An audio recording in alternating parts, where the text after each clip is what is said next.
এটা আমি চাই। আমি মুক্তিযোদ্ধার নাতনি বলে যে আমাকে সে চাকরি দিবে আর একজন মেধা আছে যার সেই পার্সন চাকরি পাবে না, এটা তো দেশের আমাদের ক্ষতিগ্রস্ত হবে, উন্নতি হবে না। সো এটা তো আমি একমত না। আমাদের দেশ নিয়ে যদি আমি কিছু বলি, সেটা হচ্ছে ফার্স্টে আমি একজন মুক্তিযোদ্ধার নাতনি। আমার মানে দাদার বড় নাতনির ভিতরে সবার বড় আমি।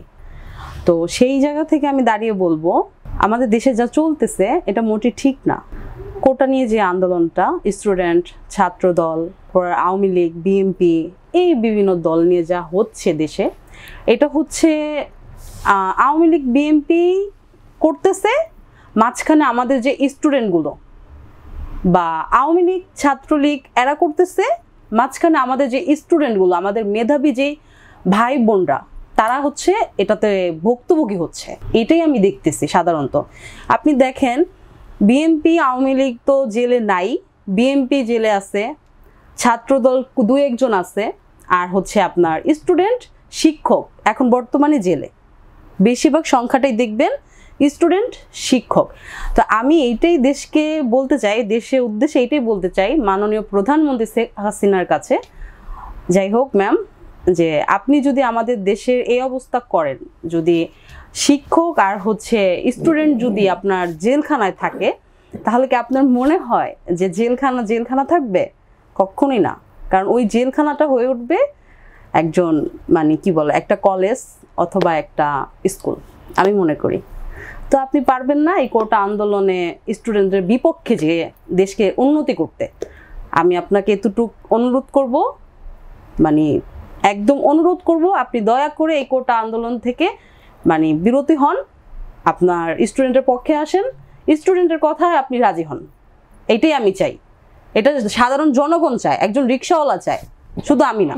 এখন মুক্তিযোদ্ধার নাতনি বলেই মানে লজ্জা পেতে হচ্ছে আমার, কারণ হচ্ছে আমি তো আমজনতা হতে চাই না যে আমি একটা সাইনবোর্ড নিব, সাইনবোর্ড নিয়ে আমি চাকরি পাবো। আমার এই জনগণ হওয়ার দরকার নেই। আমি চাই মেধা দিয়ে যারা কাজ পেতে পারে তাদেরকে কাজ দেওয়া হোক, সরকার তাদেরকে কাজ দিক যাদের মেধা আছে, এটা আমি চাই। আমি মুক্তিযোদ্ধার নাতনি বলে যে আমাকে সে চাকরি দিবে আর একজন মেধা আছে যার সেই পার্সন চাকরি পাবে না, এটা তো দেশের আমাদের ক্ষতিগ্রস্ত হবে, উন্নতি হবে না। সো এটা তো আমি একমত না। অ্যাকচুয়ালি আমি একটু মুচকি হাসি দিয়েছি, কারণটা হচ্ছে এইটাই, মুচকি হাসির মাঝেও কিন্তু কষ্ট থাকে।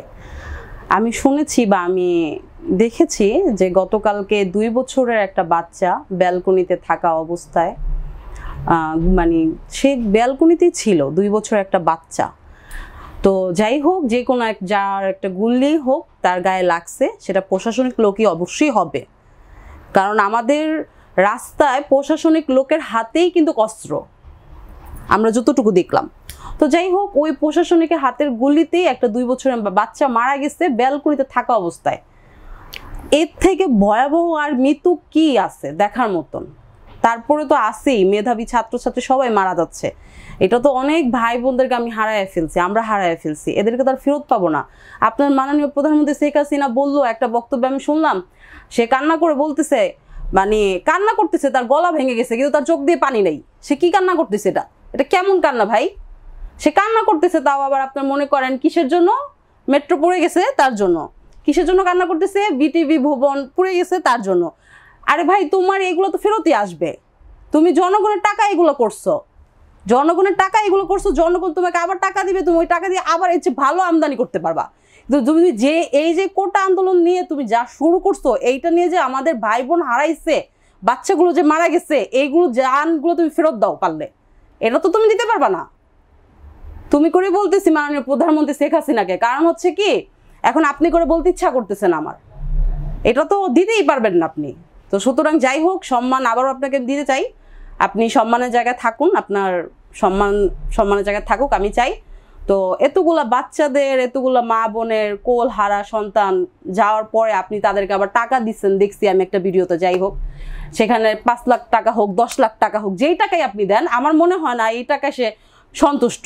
হয়তো বা আপনি মাননীয় প্রধানমন্ত্রী শেখ হাসিনা বলে আপনাকে সে মানে তারা জনগণরা উৎসাহিত করছে বা বুঝাচ্ছে যে না আমি হ্যাপি, মানে যার সন্তানরা চলে গেছে তার মাতা পিতারা বুঝাচ্ছে, কিন্তু আসলে কিন্তু তারা হ্যাপি না।